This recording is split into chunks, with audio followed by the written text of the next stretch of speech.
Replacing the exhaust manifold gasket it's not too hard. So what we're gonna do first is just loosen these bolts up. I have all of them all the way out. You'll kind of watch the turbo drop as you do that. So once we have all the bolts loose, I'm gonna go ahead and just take them out the whole way. But before you take the bolts out, it's probably a good idea to remove this heat shield. It slides right in here. It'll give you better access to the bolts. The bolts are already kind of hard to get to because of this tube, and they're like tucked back there. So I have them loose, and I'm gonna go ahead and pull them out. Now we're gonna find the correct orientation that this gasket goes in. It's right here. So we'll just slide this in place. Make sure all those holes are lined up. We can drop the bolts back in. That'll help us line that gasket up. When you watch those bolts, when they drop, then you'll know you have it lined up. I actually rotated the gasket one more time. It was off just a little bit. And to get this bolt back here, it's really helpful if you have a swivel socket. It's gonna help a lot to get that off. Using a swivel extension, you can see this can move back and forth like this, and a little bit of a shorter socket really helps you to get back here on this bolt. Without this, it's really a nightmare to get. So to get started, you'll probably notice there's a pretty big gap between the turbo and the intake manifold. Like, I can almost fit my entire finger in there.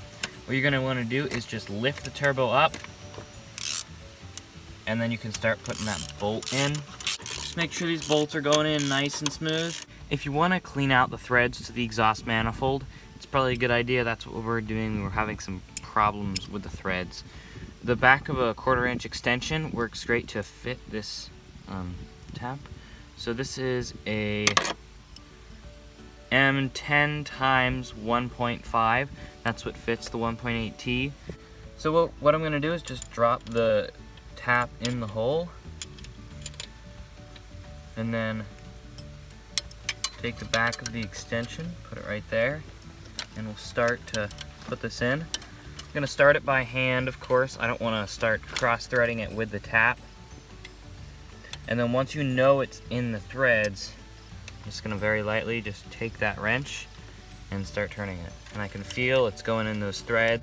If you start to feel any tension whenever you're going, like it is starting to really clear out some material, you just back off the tap and then make it go this way just to kind of clear it out. Looks like my tap's getting a little loose. I need to tighten up my wrench. But just doing this process until you feel the tap bottom out. Once you feel that tap bottom out, I can feel it right now. Don't go anymore. Back it off, because these taps are fragile.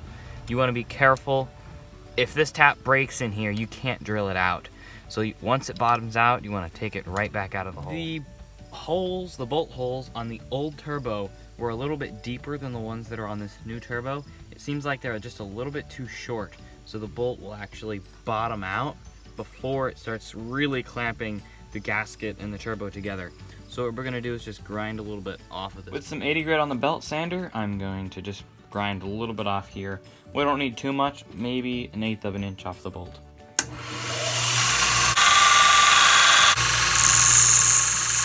I'm gonna take some anti-seize and put it on this bolt here, just because next time we're gonna take this off, especially on the back bolt, we're gonna really thank ourselves in the future for this anti-seize we put on here, because that bolt's already hard to reach, and it doesn't make it any easier when there's no anti-seize and it's really corroded on there. I put anti-seize on some of the other bolts as well because it's so easy to do it right now. And I'll go ahead and start threading this in. You can see it's even hard to get in here with my hand to make sure those threads are started. Now that bolt's starting to snug up and it's nice and tight. I can't fit my fingernail in there. It's pretty nice. It's nice not to have to put washers on these bolts. That's what we had to do.